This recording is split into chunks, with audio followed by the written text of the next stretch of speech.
Hello, everyone. Let's just wait for a few people to join, and I'll start introductions properly in a minute. Uh, I can see the participants' numbers going up. Hi, welcome to everyone joining us. Okay, I'll kick off. My name's Helen Serrana. I'm one of the editors at BMJ and delighted to be part of the Future Health team. This is one of our fortnightly, monthly webinars that we're running throughout the year to uh, keep people interested in future health and give us an outlet for all the amazing people we're coming across through building the future health community. So thanks so much for joining us, and do check out all the things we're doing. I'm really excited about this session because it's one of those things that can often get overlooked or treated as a minor issue, but something that comes up almost as the fifth bullet point on everyone's thing of problems. Bridging the digital literacy gap, equipping clinicians with the future skills they need. So we've got three fantastic speakers joining us, Claire Dellar, David Farrell, and Liz Ashall-Payne, all in their own way national leaders in this area of digital literacy. And I suspect they'll all might mean something slightly different by what they mean by it, but those perspectives are so valuable. And so what we'll do, I think, is start pretty quickly with Claire, and we're going to have each speaker speaking for 10 minutes. Please put your questions in the Q&A box or the chat box, and I'll be monitoring them. And then when all three speakers have spoken, we'll have a little panel discussion to round it up to the top of the hour. So the other thing to say at the start is we are recording this and it will be available on our YouTube channel afterwards, not immediately, but fairly soon. So if you find this useful or interesting, do watch it again and tell people about it so that they can access it afterwards. But I think without too much further ado, Claire, we'll go over to you. Thank you so much, and it's really exciting to be here today to talk to you all about digital literacy for clinicians. So I am Claire Dellar. I'm an accessibility ambassador for NHS England. And just to give you a little bit of background about me before we go into the topic and my take on one of the skills that's needed by clinicians when it comes to digital literacy. So I'm a neurodiverse person. I'm also a wheelchair user. I have fibromyalgia and a heart condition, multiple heart conditions that cause heart failure. So I understand what it is to need reasonable adjustments and to need things to be accessible to me. I use screen readers, I use voice recognition, I use all different kinds of equipment, and I also need things in certain formats to make things easier for me to understand. So because of that, I, as a product professional, have been very interested in making sure that all of our products and services in the NHS are accessible. And I've worked on things like electronic referrals, cervical cancer screening, all of the digital primary care systems, and bringing in things like putting into our procurement processes, ensuring that all our products and services are accessible. But it's not just something that needs to be done on a big scale with the really big implementations like electronic patient records or the prescribing systems. It also needs to be something that we are aware of on a daily basis. So I'm going to talk to you about the professional skills. Now, I just want to give you a bit of a rounded picture of me. I'm not just a professional person. I'm not just a disabled person. Like many people who are disabled, I am actually in a relationship, and just breaking down some of the tropes about disabled people that we lead very sad and limited lives. And I'm also a blogger. So I blog on the topics of accessibility, inclusive design, what it's like to be a wheelchair user, some life experience, as well as professional stuff around product management and how we make NHS and wider products and services accessible to everybody. So I'm going to start with, what do I mean by accessibility? First off, accessibility is defined as meaning that people can do what they need to do in a similar amount of time and with a similar amount of effort as someone who does not have a disability or an impairment. Now, that could actually be a temporary impairment. It could be that they're juggling a baby in one arm and trying to type with their other hand. It could be that they've broken their wrist. It could be that they've splashed something in their eyes and their eyes are healing. Or it could be a permanent thing like myself, where I'm dyslexic. They believe I'm autistic, so I need permanent adjustments. And it doesn't mean that we do it in the same way. It just means that it takes about the same amount of time and about the same amount of effort. For instance, this week I've been up in Leeds at our head offices, and I've been going in and out of various buildings, and I've been using ramps. I've been able to use the accessible toilets. And because they've been placed in particular places, it's taken me a similar amount of time to do it in a slightly different way to everybody else. Now, why is it important for this? Who needs accessibility? Well, 1 in 7 people in the UK are neurodivergent, and that's probably an underestimation. That's 10 million people. And we've also got 1 in 4 people who are defined as having a disability. So around 20% of the population has an impairment that means that they need things to work for them. That they don't necessarily perceive things in the same way, or they're not able to access things in the same way as the 80% of the population. But that's a big number of people who we need to be thinking of, and they're across all ages, all genders, all sexualities. It's a universal human experience. So let's give you a little example of the kind of things that we need to think about. So here's a rainbow cake. By the way, when I put images up on the screen, if they are something that people need to actually understand, I will describe them, because I'm not assuming that everybody can see them, just as I should actually describe myself. So I'm a white woman in my 40s. I have shocking pink hair. My blouse is even brighter, and in fact, it's blending into the amazing background that BMJ Future Health has got on my camera. So hopefully you can actually see me against my background. So here we have a rainbow cake, and it's got layers: red, orange, yellow, green, blue, purple. That's regular color vision. Is this the same cake? Black and white, it's grayscale.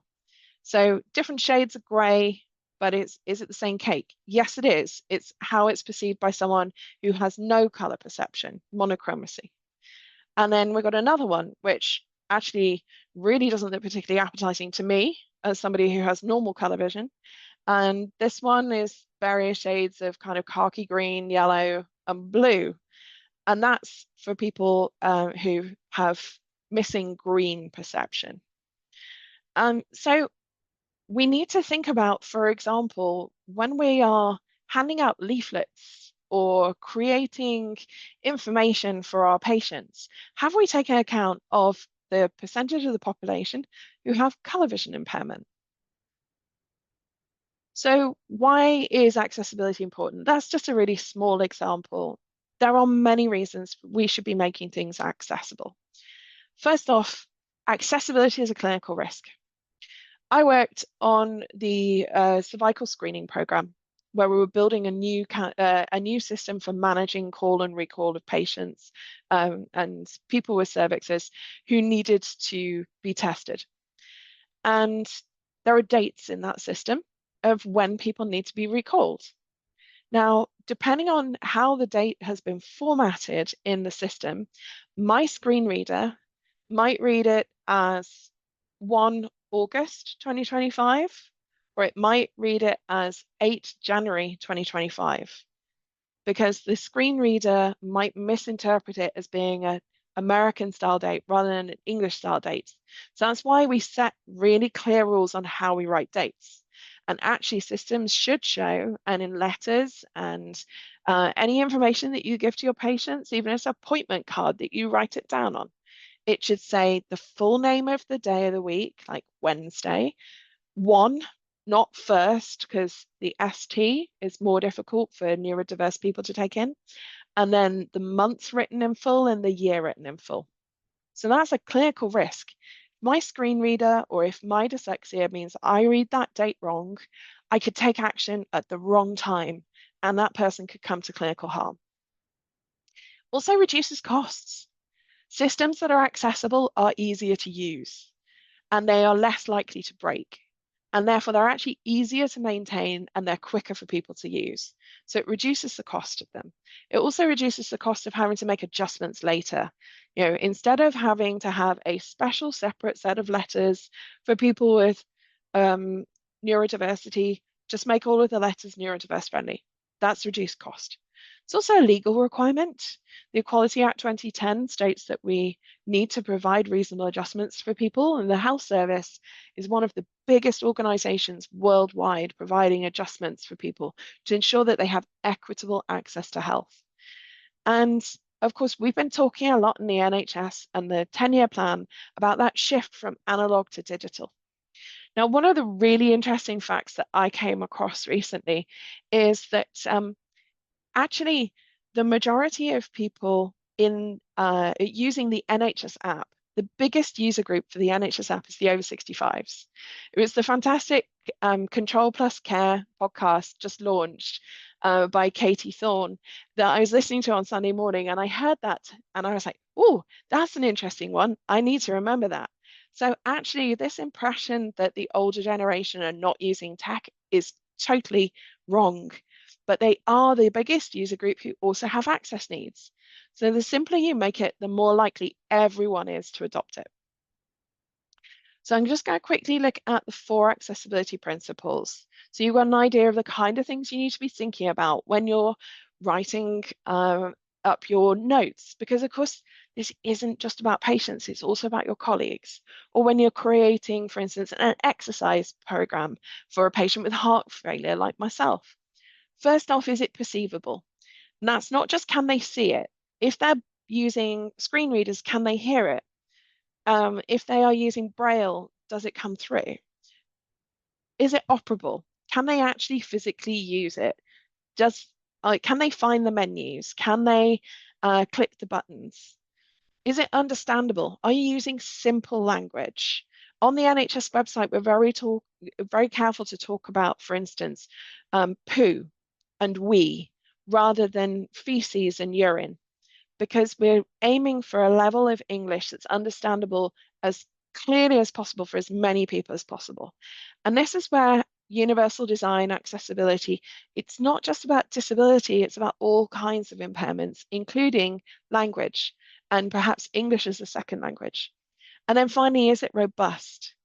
Does it break? Do the error messages make sense? If somebody gets an error message, do they know what to do afterwards? So here's an example of perceivable. If you're creating and sharing an exercise program, bespoke exercise program, say for a heart failure patient, this is an example of one from the NHS website.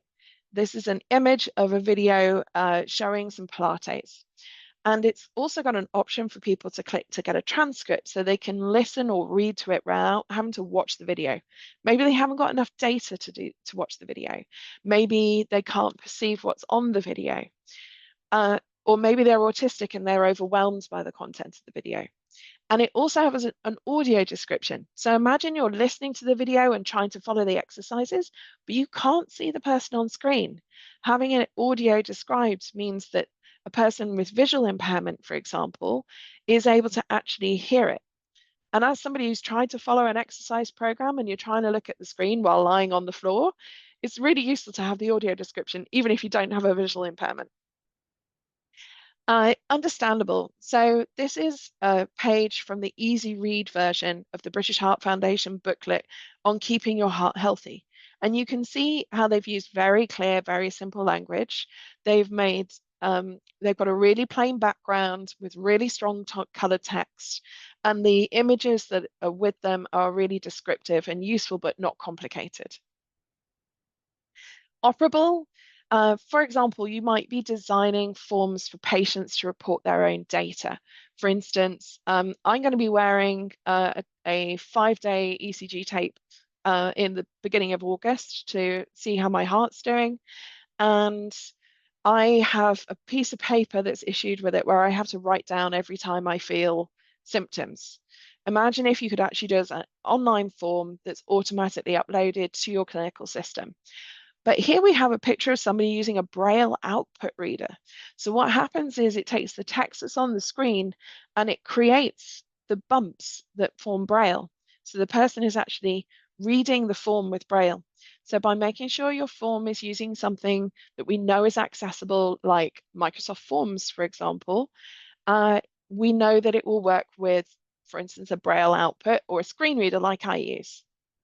And then robust. Think about you're sharing case reviews to a multidisciplinary team.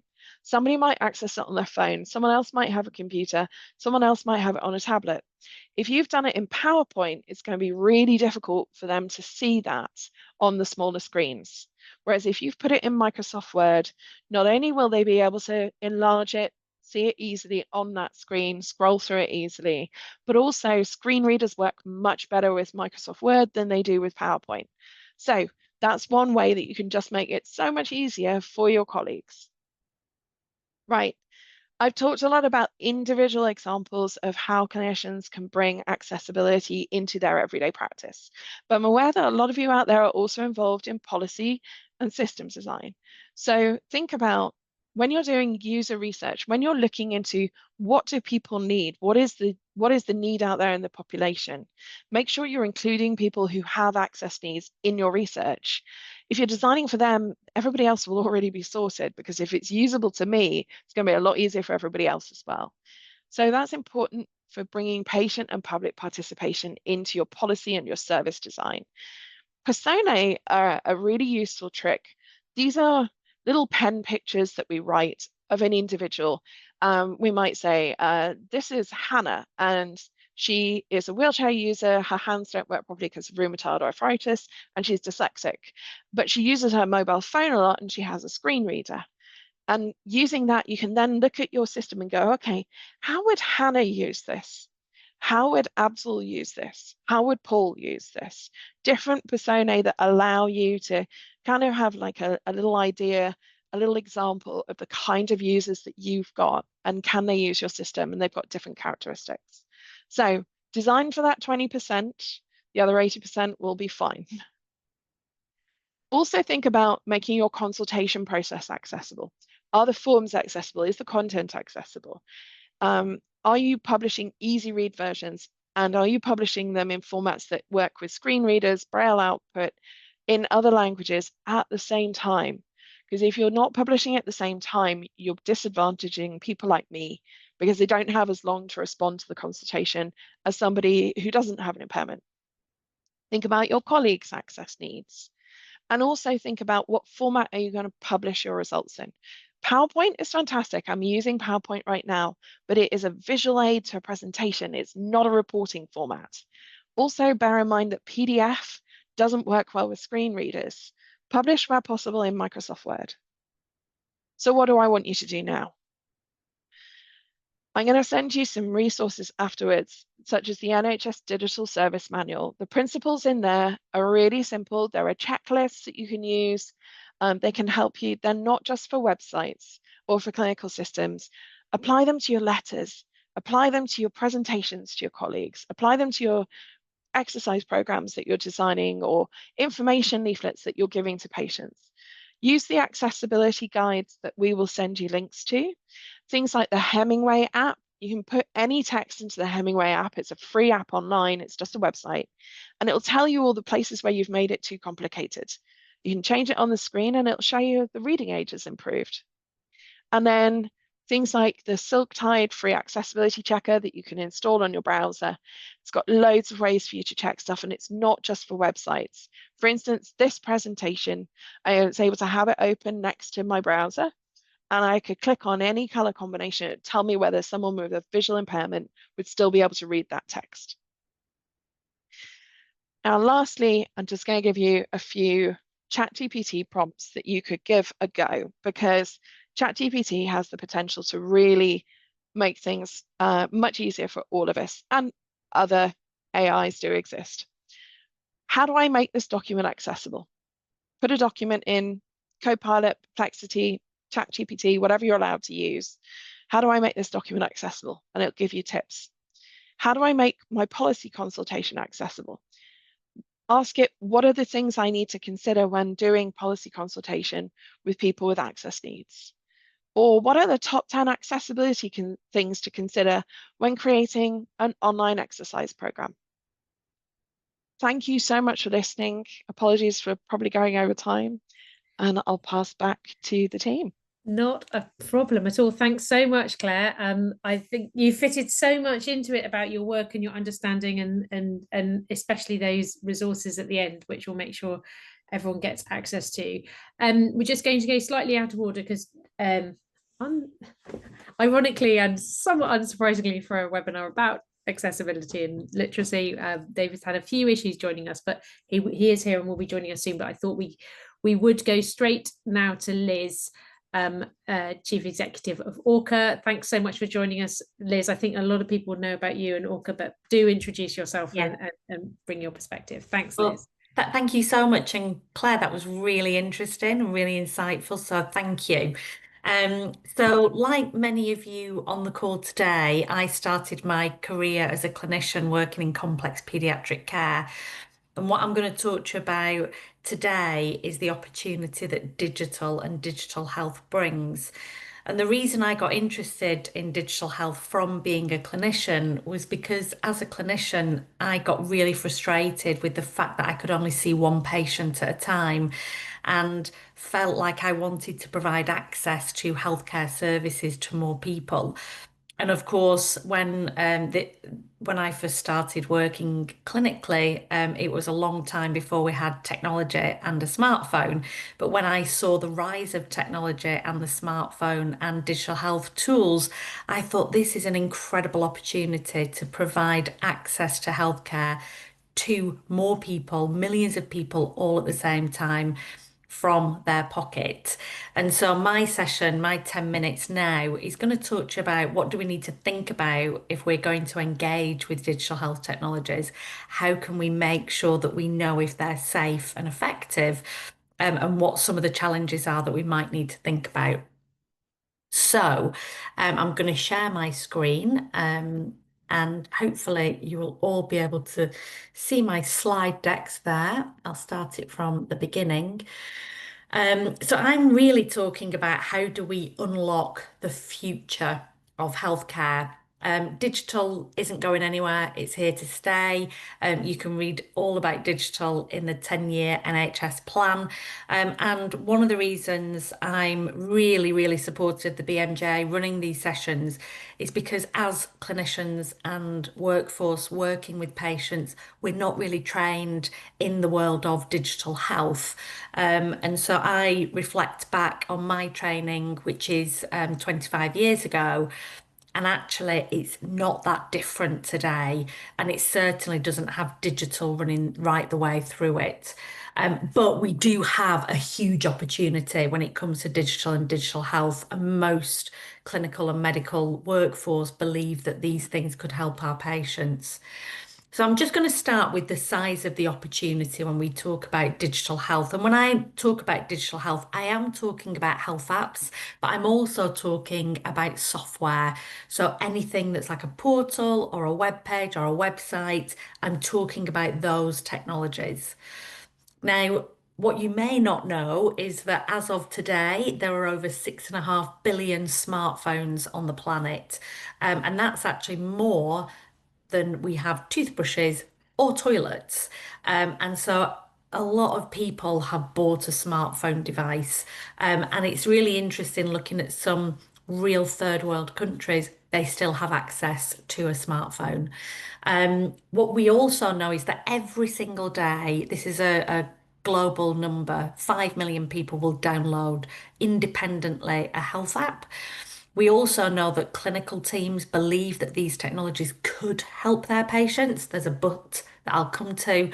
And just to double down on Claire's myth busting around older people, actually 65% of people who are 65 years and older want to engage with digital health. They just don't know which ones.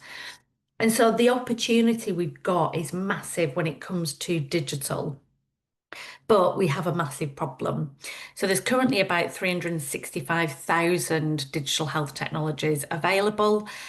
Orca have run about 34,000 assessments of digital health technologies, and from that work, we've been able to find only 20% of those technologies assessed have met the minimum requirement for quality that you would expect. And I'll explain what I mean by quality in a moment. But this is a really challenging problem, because I'm sure many of you meet people who are using digital health technologies independently, have bought it, who are bringing their phones into clinic saying, I'm using this. What do? You know that most technologies out there are not safe and effective. So it's a real challenge. And there's some real interesting research out there which asked system leaders, again on a global basis, what were the biggest barriers to using and benefiting from digital health. And there were two big reasons. The first is there's simply too many technologies, 365,000. It's a nightmare. Where do you start? And the second were quantifiable business outcomes or clinical outcomes. So can we know whether this technology is safe, and can we know whether it will deliver what is expected? And of course, I've just told you that that is not unfounded. And so we shouldn't just be trusting any technology. So we've got a big opportunity, but there are some barriers. And I want to really talk you through what those barriers are, and then give you a structure to be able to think about how we break down the barriers. So I've just talked to you about the biggest barrier. The biggest barrier is trust. How do we trust these technologies? But before that trust barrier, we don't even know that what's out there. Most people are not aware that there is that quantum of products. And when we become aware that there are 365,000 technologies, where do we go to access them? Because the app stores and Google Play just don't work. If you type in a word like dementia or MSK, you're going to really struggle to find a long list of these technologies. So awareness and access are a real challenge. And actually, just on the points that Claire was talking about, quite often, if I'm trying to access a technology, for me, I have personal preferences and needs, which may be disability related, it may be language related, or it may be cultural related, age related, technology preference related. And so before you even get to trust, having the awareness that these things exist, being able to access them, and then trust is a real challenge. The other big challenge is also who pays for these technologies. Are we paying for these things independently, or is somebody like the NHS going to buy these things for us? And the fifth big challenge, that should say five, not four again, is ongoing governance. These technologies keep changing, unlike other interventions that we provide. So what I just want to do is talk very briefly about how we break down those barriers in the world of pharmaceuticals and drugs, because we've got a fully connected system for how we deploy safe, effective drugs to people. And of course, it starts by breaking down that first barrier, trust. Before a drug gets to market, it is checked. And this is going to sound really simple, but it's checked for clinical evidence and ROI. In the world of digital health, we need to do the same. We then have awareness. We're all trained in drugs and which drugs will work for which communities of people. And we've got the BNF, which gives us helpful information about contraindications. And that's to raise our awareness of what's out there. The third thing is we then have an access point. So we have a prescription infrastructure that allows us to prescribe these drugs to patients, which tracks where a drug's gone, and helps us to govern that, but also tracks for reimbursement. Now, in the world of digital health, we haven't yet established a fully connected system. But what we need to think about is building trust by checking digital health technologies. We need to raise awareness of our workforce, us as clinicians having touch points with patients, because we're the people who are going to suggest access about these technologies to our patients. We need to think about the reimbursement. So are we going to suggest that digital health is the equivalent to on general sale drugs, in which case we'll invite patients to buy these things themselves? Or are we as a system going to buy these things? And finally, how do we track what's being used? And that's really important in the world of digital health because the technology keeps changing. And if a future risk is found with the technology, we're going to have to do a recall. So that's a structure that I'd like you to maybe go away with and think about how you're going to think about this as you move forward and use digital. But the first thing, of course, is we have to build trust and transparency. So how do we do that? Well, the first question is, do user ratings help? And this is a piece of research that was published last year, which was called Don't Judge a Book or Health App by its Cover, which looked at the user ratings and looked to see whether there was any measure of quality in high user rating feedback. And of course, you can read that research at your leisure, but the short answer is no, there is absolutely nothing to do with quality versus the user feedback. And that's because users are feeding back based on predominantly whether they liked the look of it. They're certainly not looking at clinical safety, clinical efficacy, data privacy, data security, because they didn't think to look at that. And so using user ratings is not the way forward.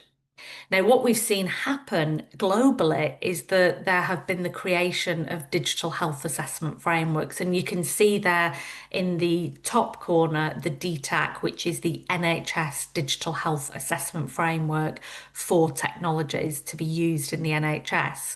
But there are lots and lots of others globally. In fact, there are about 120 of these frameworks. And what's really interesting is they're all copying from each other. Why not?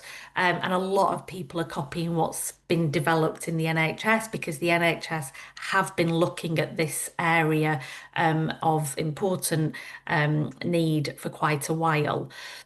And so what's happening, for example, Pan-Europe, there was a new ISO standard formed about 3 years ago. They looked at the NHS DTAC and stole shamelessly a number of the criteria, most of the criteria, in fact, and created a new European-wide ISO standard. Now, the reason I'm telling you this is because it's really useful, because if something has been approved for another country, it means that we can know that it's on the route to being DTAC compliant. And this next slide tries to really show you where there is convergence and where there's difference. So you can see in the third vertical along, these are the NHS DTAC standards and criteria. Now, up to the top of the pink level, the key areas noted there are the same, irrelevant of which country you're working or living in. And then on top of that, in the blue section, there are jurisdiction or market specific criteria. But I mentioned the European ISO. You can see that there's a massive amount of convergence at this dark blue section. And they're just asking for something over and above around evidence.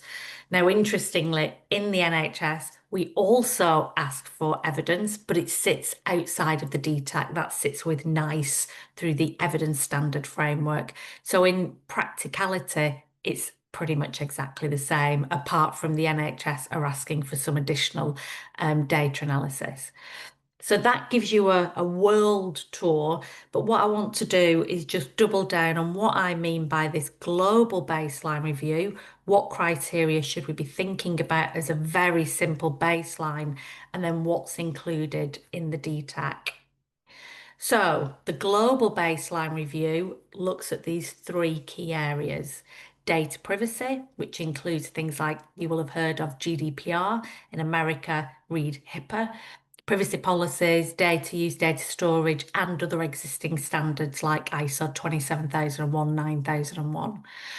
Under professional assurance, we're looking, of course, at medical device status, evidence of effectiveness, and clinical involvement. And then under that usability and accessibility, everybody's interested in these quality requirements. So that's that baseline review. And if you see anything that says it's been ORCA certified, we've checked it to that baseline review. Now, of course, in the NHS, for any technologies you want to use in your role in the NHS, you have to go further and check whether these additional requirements have been undertaken by the product owner. So that includes clinical safety. It's a standard called DCB 0129. It is legislative.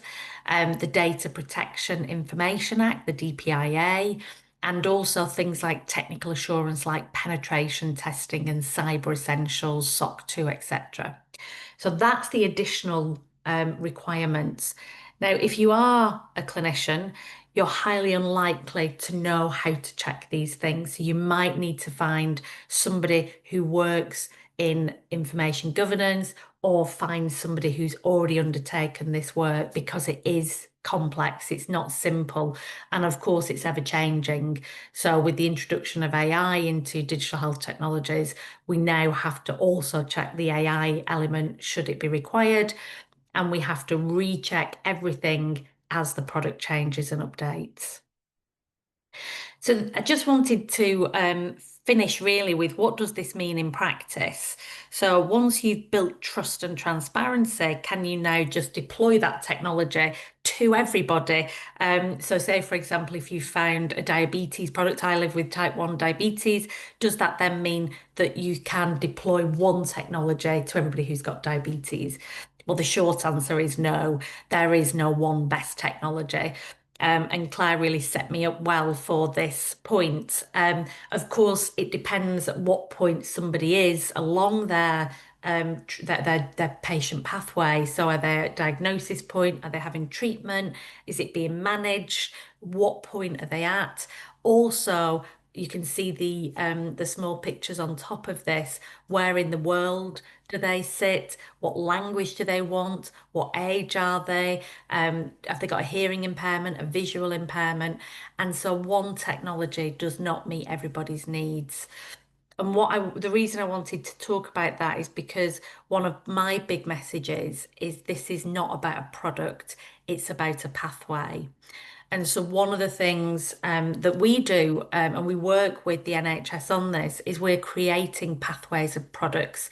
And this is a tiny sliver of a mental health pathway, where what we've identified is the care pathway. So the different touch points that we have as the NHS with patients, the pain point that either we feel as a system or the patient's feeling, where there's a digital opportunity and a recommended safe, effective technology for that use case at that point in the pathway. So of course, if we're trying to support somebody with the management of self-harm versus somebody who's struggling with anxiety and depression versus somebody who needs CBT, we're talking about very different use cases, let alone dependent on all those different demographics and requirements that we might see. So we can't really think about single point solutions. We need to think about whole pathways, meeting the needs of a population. And then really, once you know what technologies are safe and effective, in the same way that we prescribe drugs through a system, we need to think about how are we now going to get these technologies into the hands of people.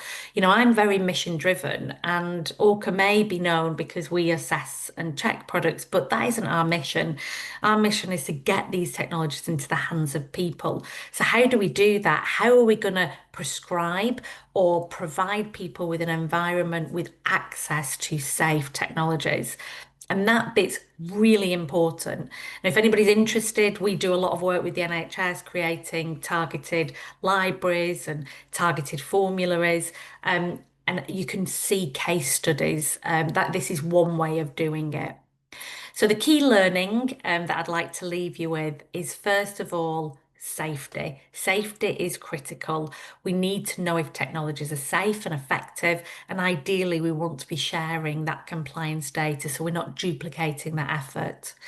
We need to support healthcare professionals to be engaged and know about these technologies so that they can deploy them. And the last thing is think pathways, not products. Thank you so much, and I'm really happy to take any questions. Brilliant. Thanks, Liz, so much. I'll move quickly on because David Farrell has been able to join us. I know, ironically, you've had some technology accessibility issues, but in the interest of time, we'll take some questions at the end. So David, you've got your full 10 minutes, and then we've probably got about 5 minutes left for questions at the end. So thanks. Over to you. Thanks, Alison. Good afternoon, everybody. Happy to be with you eventually. Ironically, yeah, digital skills, and I've got a phone perched in front of my laptop here. So I'm Dave Farrell. Anyway, I'm head of product at the NHS Digital Academy here in NHS England. Use my 10 minutes here to quickly cover some of the context and a good few stats actually around digital and its impact on people. So the next one, please. Sorry, slides. So just by way of a very brief introduction to the NHS Digital Academy. So our overall mission, 12 missions, is to empower all the NHS staff to develop digital skills needed to provide a great service. So in reality for us, this means we research, design, deliver, test, iterate, evaluate, and signpost to digital education products, really for the benefit of everyone. That's from senior board level leaders to clinicians, GPs, specialist digital and data staff, finance staff, so everybody really. Next one, sorry. And you'll see some examples of the Academy's products on the slide there. So these products take many different forms really. We've got some self-managed online training courses through to longer academic programs. So for example, our digital boards program, in partnership with NHS providers, now in its 5th year, I think, that supports board development for about half the trusts in the country. So today it's been really successful. Our Total Digital Fellowship Programme in its 5th year, that's aimed at those more often actually from a clinical medical background, who often tend to be at the earlier end of their sort of digital career journey. Another example, the Digital Health Leadership Programme, that's now in its 8th year. We've just recruited to the next cohort. That's taken, I think, over 700 now digital leaders through our 1-year postgrad diploma with Imperial College London. Next slide, please. Taking a quick step back though, so everyone is digital now, right? Well, no, they're not. Everyone isn't digital, and as it says on there, actually 52% of working age adults can't perform all of the 20 set digital tasks considered vital for today's workplace. Next slide, please. And that 52%, that comes from data published by a charitable organisation, Future.now. Some of you may have heard of, may deal with that. They lead in digital inclusion and absolutely superb, by the way, if you get a chance to work with them. And that relates to the Essential Digital Skills Framework, which is defined and supported by UK government. So for the last sort of 7 or 8 years, Lloyds Bank has commissioned Ipsos Mori to poll the UK workforce on their ability to complete tasks that relate to skills in this framework. So we've got quite a lot of good data here. 3 different levels to it. So the blue block you'll see there, there's foundation tasks, and they're things like using a phone app, connecting to Wi-Fi. There's 8 tasks in there. And I guess as of today, around 15% of the population, that's around 8 million people, can't do all those tasks. There's life skills tasks, and that's things like using social media to connect with friends, a good example, managing money online, doing your shopping online. Nearly 50%, so 47%. And that's around 25 million people, can't do all those. And then we've got work skills, and this relates to working age adults, so people between 16 and 64. More than half the working population, that's the 52% I mentioned, they can't do all these. And that's, again, it's around 21 million people that equate to. So big numbers. And those work skill digital tasks, by the way, that we're not talking about anything too advanced here. These are things like checking your payslip online, applying for a job online, managing security settings. So relatively straightforward things. A lot of people might say joining a Zoom call is maybe one. Next slide, please. There we go. Thank you. So delving a little bit deeper, there's quite a lot of myths really that persist around this digital skills gap. And one of which is that it really only impacts traditionally more disadvantaged groups. And it absolutely does. So you can see that on the left-hand side of the slide there. You know, 63% of older workers, the sort of thing you think maybe in your head, yeah, okay. But if you look over to the unexpected gaps on the right, it just reaches far further into society, these gaps. So 1 in 2 young people can't do the 20 work skills tasks. Over 40% of people with a degree, master's, PhD can't. 1 in 3 people who earn over £75,000 per year can't. And also, surprisingly, 1 in 5 tech sector workers can't either. Healthcare, it's about 58% of people who work in healthcare can't complete all 20 of the work skills tasks. So as a workforce, we're very much in the thick of it. We really are. Although actually, that I think in 2022 that figure was 63%. So it's heading the right direction, 5% change. But when I did see the other day, I think it's around 5% in healthcare have got no essential digital skills for work at all. So that's 1 in 20 people. Just we've pretty much, I guess we used to call it digitally illiterate people. But if you reflect that, extrapolate into the NHS staff population, it's around 70,000 people. So it's a big number of people with no essential digital skills. And of course, then if you ask them to suddenly use complex digital systems without supporting them with the basics, well, they can see the issue. That's where it all starts. Next slide, please.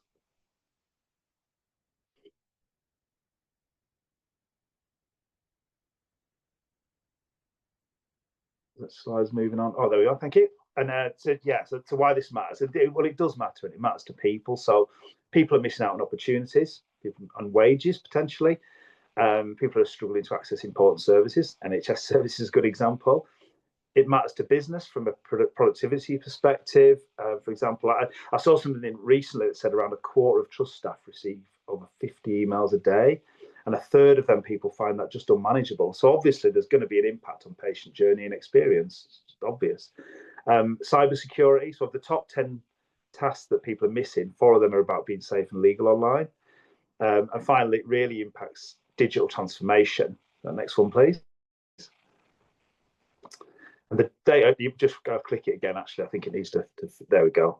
Thank you. I might as well get it all up. The data on here is from Boston Consulting Group. So they looked at around 900 transformation programs, 95% of them being digital. This is cross-sector, cross countries. 70% of these were just have failed to achieve the benefits they set out to, and around a quarter didn't even achieve half of what they set out to. So it failed quite badly. And then further research from Gartner, actually, I think it was, looked at reasons why. So only 20% is attributed to budget constraints, which surprised some people like me, because people always complain about not having enough money to do things. But a whopping 63% is attributed to cultural or skills deficit reasons. So we can conclude, what we are concluding, successful digital transformation relies more on good workforce training education than the technology itself. And actually the technology itself is only about 15% to blame on this one. Next, please. And so here in the Academy, we recently completed a learning needs analysis piece. It massively helps inform our own delivery priorities. And this included collating the sort of challenges that people see in their jobs. So no surprise, a lot of these are workforce related. So people described a lack of access to tech and devices. So anyone might recognise waiting on a ward for the shared computer wheels to become available. Lack of training enabling them to use the technology. So the stress, I guess, of, oh no, do I press save, next, or exit on this one is always a good one. And you never know which one to press. And then also many people shared stories of a lack of confidence and a fear of making mistakes. It really gets to people. So that fear of what happens when you have pressed save, next, or exit. And finally, as well, many highlighted the technologies themselves being poorly designed, which is actually probably a workforce issue in itself, because if you think about things not being user-centered design or designed with the user at the center of it, that's probably a good cause in a lot of cases for this. Next one, please. Oh, next one after that. Anyone recognize that feeling? Next slide, please. So how do our staff rate NHS digital technologies? Probably a little bit better than the one on the slide before. Big positive first. So in our learning needs analysis, pretty much everyone we spoke to, I think it was around 98%, recognised digital skills do or will or are an important part of their job. They need it for their job. So a good start. We then found that staff rate their experience of digital technology at work to be around 6 out of 10. It does vary a little by staffing group, and a third people actually did rate 8 or higher. So there's a lot of good in it. But that 6 out of 10 is a net detractor score. So on average, people more likely to talk negatively about their experience than positively. And actually, we're saying that there was some other research seen recently from a US research consultancy, I think that's CLASS, and that showed if you have a low level of satisfaction with your electronic patient record or health record system, you've twice the likelihood of experiencing some level of burnout. So it's a correlation, it's not a sole cause, but that potential impact on well-being is really starting to be seen now. So get the systems wrong, implement them wrong, and train people wrong, and they're not ready to use them. It's just got massive impact on people. And England actually compares pretty badly to other countries in electronic health record satisfaction levels. Next one, please. Nearly there. So yeah, finally, this is the last slide for me. It follows that basic building digital competence is an absolute priority for us in the academy. That's what we found. This is from our learning needs analysis. So we're looking at things like improving our digital self-assessment tool. And notably this year, there's tens of thousands of pieces of digital learning content out there, some of our own, most not. And a big focus is establishing a good signposting model and platform, and including in that some validation for the content for those wanting to access it. So it's a really big part of this year for us. We're also working to link learning outcomes to onward impact. So in the next cohort of our digital leadership program, we're focusing on things like implementing and optimizing electronic patient records and emerging technology, and actually seeing real value in that in your development and how that's taken forward. So they're the priorities really, that we to support that workforce be a bit happier, able to use technologies and more able to realise the value of digital. That's it. Thank you very much, Helen. Brilliant. Thank you so much. The first question we had in was, how do we contact David Farrell? And I noticed that you put an email up on the screen. So I hope you caught that if you wanted, but alternative, just reminded everyone that this webinar is going to go up. Oh, brilliant. Thanks, Marina. The webinar will be up on YouTube. David.Farrell too, so whichever. But yeah. There you go, David.Farrell. And you love emails, right, David? Oh, of course. It gets many and stress me out, why not? So this whole webinar will be up online on our YouTube channel and on our website. And first, let's say thanks so much to all the speakers, because this has been, I feel like we've had the best of each of you, but just that top slice, and there's so much more we could learn if we extended this session even further, but we are going to have to finish at the top of the hour. Just a quick from each of you, what I'd really like to hear is, what did you like best about one of the other presentations? What do you think were the salient points out of someone else's presentation? And David, I admit this might be a difficult question for you, so you can say what you'd like people to take home most from yours. But Claire, I just wondered if you could get your comment on either something Liz said or something David said that you enjoyed. I loved that Liz referenced web accessibility content guidelines in there. I spotted that. 2.2 has actually just come out, so we actually have updated ones as well. I was really interested in how health apps are reviewed and analysed and rated, and a great point about how user ratings are actually not much use in that situation, because there are some much more important things like, are they accessible, are they robust, and are they safe?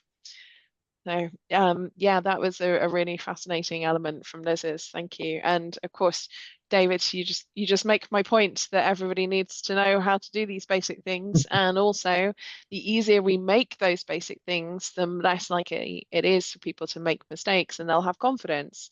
So accessibility would say we don't have a next, a save, and a move button. We just have one button that does what people need it to do, and that's therefore robust and operable. Excellent, thank you. Liz, what about you? Yeah, of course. So just to go from David and then to Claire. So David, I think your point really resonated well for me. I get asked quite often, is the workforce the problem? Is the workforce stopping the NHS from becoming digital? And the short answer is no, it's not. We're not trained in these new tools and techniques.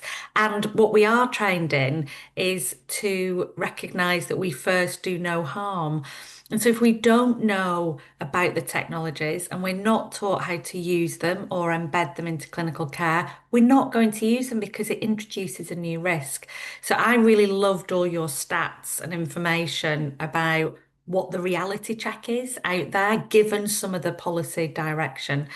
And then Claire, you could hear that I picked up on so many things that you'd said as I was talking. You know, the whole one size doesn't fit all. I see too often systems, not necessarily just in the NHS, but systems buying one product for everybody with a certain clinical need. And that is never going to work. Nothing works for everybody. So yeah, thank you to you both. Brilliant. David, have you got any insights? Did you manage to catch any of the other two? Obviously, I did a little bit, but in part. So, and I will go back and listen to, and particularly Claire, because I missed most of the first part. But one part to reflect on accessibility, which and I hope will resonate with Claire, is around that user-centered design part. So, it's often you just make assumptions when designing things, particularly around accessibility. Go and speak to people, go and find what they actually want and design something that fits with them. And that's the same for actually learning. Make learning available in ways that people want to digest and are able to digest best. And I think that's a really important part of that. It's often you think you're covering 90% of people, and it's the 10% you forget and you don't engage with, and they get further behind. And Liz, I think I quite like the standards that are set on this, so around assessment, and people find them a bit boring, but I'm sort of deep into standards at the moment around how we bring some consistency and some context into what we're doing, and then it's just about quality, and quality goes up, and I think that's again really important in our world as well, in digital products, digital training products. Brilliant, thank you so much. I could continue to ask you all loads of questions, but we have got to finish by 1. So just a few notices as I say thank you to the speakers so much for joining us. If you enjoyed this webinar, there's loads more of webinars online that you can review that we've run over the last year or so.